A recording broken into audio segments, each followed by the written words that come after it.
சென்னை ஆழ்வார்பேட்டையில் நேற்று முன்தினம் இரவு அதிவேகமாக வந்த கார் வலதுபுறம் ஏறிச் சென்று எதிர் திசையில் வந்த தூய்மை பணியாளர்களின் வாகனம் மீது மோதிய சிசிடிவி காட்சி வெளியாகியிருக்கிறது.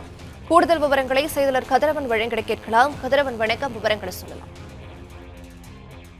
சென்னை ஆழ்வார்பேட்டை பகுதியில் நேற்று முன்தினம் இரவு சென்னை மாநகராட்சி தூய்மை பணியாளர்கள் தூய்மை செய்யும் பணியில் சாலைகளை தூய்மை செய்யும் பணியில் ஈடுபட்டிருந்தார்கள்.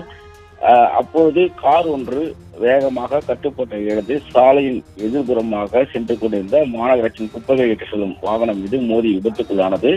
இந்த வாகனத்தை ஓட்டி சென்ற செந்தில் என்ற தூய்மை பணியாளருக்கு இந்த விபத்துல காயம் ஏற்பட்டது. குறிப்பா அந்த காரானது அந்த தூய்மை பணியாளர் ஓட்டி வந்த அந்த கார் மீது, அந்த குப்பைகளை ஏற்றி செல்லும் வாகனம் மீது மோதி அந்த வாகனத்தின் மீது ஏறி நின்றது. உள்ளே சிக்கிக் கொண்ட செந்தில் என்ற அந்த தூய்மை பணியாளரை அங்க இருக்கக்கூடிய பொதுமக்கள் மற்றும் மற்ற தூய்மை பணியாளர்கள் சேர்ந்து மீட்டிருக்கிறார்கள். அதே போல அந்த விபத்துல ஒரு பெண் தூய்மை பணியாளர் உட்பட 2 பேரும் காயமடைந்தார்கள். அவர்களும் அந்த வாகன விபத்துல சிக்கியிருக்கிறார்கள். அவருக்கு லேசான காயங்கள் ஏற்பட்ட நிலையில செந்திலுக்கு மட்டும் இடது கையில எலும்பு முறி ஏற்பட்டு தனியார் மருத்துவமனையில் சிகிச்சை பெற்று வந்த அவர் தற்போது ராயப்பேட்டை மருத்துவமனையில சிகிச்சை பெற்று வருகிறார்.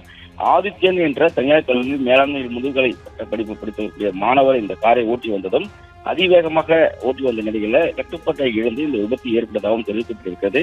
வேகமாக வாகனத்தை ஓட்டி விபத்து உள்ளிட்ட பிரிவுகளின் கீழே மயிலாப்பூர் போக்குவரத்து புலனாய்வு போலீசார் வழக்கு பதிவு செய்திருக்கிறார்கள். தற்போது தொடர்பான சிசிடிவி காட்சிகள் தான் வெளியாகிருக்கிறது. வேகமாக வரக்கூடிய அந்த கார் அந்த வாகனத்தின் மீது மோதி வீசக்கூடிய காட்சிகளும், அதே போல சாலையில் தூய்மை பணிகளில் ஈடுபட்டுக் கொண்ட பெண் தூய்மை பணியை தூக்கி வீசக்கூடிய காட்சிகளும், அவர் அங்கிருந்து தப்பி செல்லக்கூடிய காட்சிகளும் வெளியாகி இருக்கிறது. அதே போல செந்திலை மீட்கக்கூடிய காட்சிகளும் வெளியாகி இருக்கிறது. இது தற்போது செந்தில் ராயப்பேட்டை மருத்துவமனையில் சிகிச்சை பெற்று வருவதாகவும், காயமடைந்த அவரை தனியார் மருத்துவமனையில் சிகிச்சை பெற்ற போது அந்த ஆதித்யா என்ற அந்த கார் ஓட்டுநர் பணம் கூட கட்டாமல் அங்கிருந்து சென்று விட்டதாகவும், அதனால தொடர் சிகிச்சைக்காக அரசு மருத்துவமனைக்கு தற்போது அனுமதிக்கப்பட்டிருப்பதாகவும் உறவினர்கள் குற்றச்சாட்டை முன்வைத்திருக்கிறார்கள். தொடர்ந்து போலீசார் போக்குவரத்து புலனாய்வு போலீசார் விசாரணை மேற்கொண்டிருக்கிற சிசிடிவி காட்சிகள் வெளியாகியிருக்கிறது. பிளே ஸ்டோர் மற்றும் ஆப் ஸ்டோரில் இருந்து பாலிமர் செயலியை QR கோடு மூலம் பதிவிறக்கம் செய்யுங்கள். செய்திகளை உடனுக்குடன் பெறுங்கள்.